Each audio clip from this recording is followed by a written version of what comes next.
de la volonté Un nationale. rapport intitulé 105 promesses, 13 réalisations des économistes gabonais Maïs Mouissi et Harold Lekat passe au peigne fin le second septennat du président Ali Bongo de 2016 à 2023.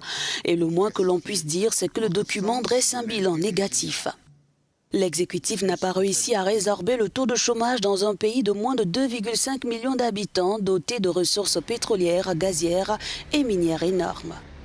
Alors, de manière générale, la plupart des projets d'infrastructure promis par le président n'ont pas été réalisés. C'est le cas pour les routes, c'est le cas pour les 5 barrages hydroélectriques qu'il a promis, c'est le cas pour les écoles ou la cité numérique du savoir qu'il a promis, les 700 crèches, etc. En fait, si on veut le regarder d'un point de vue macroéconomique, l'emploi, le taux de chômage est passé de l'ordre de 28% à 32%.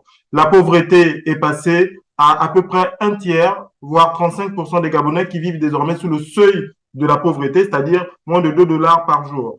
L'accès aux services sociaux de base s'est totalement désagrégé. Selon ce rapport, 30% des postes administratifs ont été attribués aux femmes. Et une amélioration de l'activité portuaire avec entre autres la construction d'un port commercial et un port minéralier au port d'Ovendo et la protection des eaux territoriales. Néanmoins, beaucoup reste à faire et l'accident vasculaire cérébral qu'a subi le président en 2018 ne devrait pas servir de prétexte pour justifier ce bilan.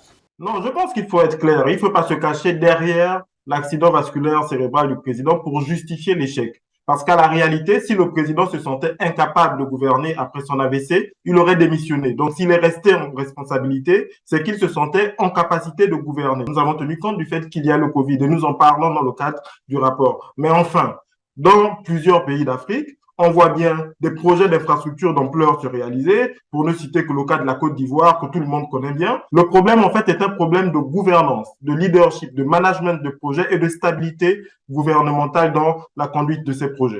Cette initiative devrait, selon les auteurs, éveiller la conscience populaire avant les élections prévues le 26 août prochain, pour lesquelles le président Ali Bongo et Jean Ping, le principal opposant, sont candidats.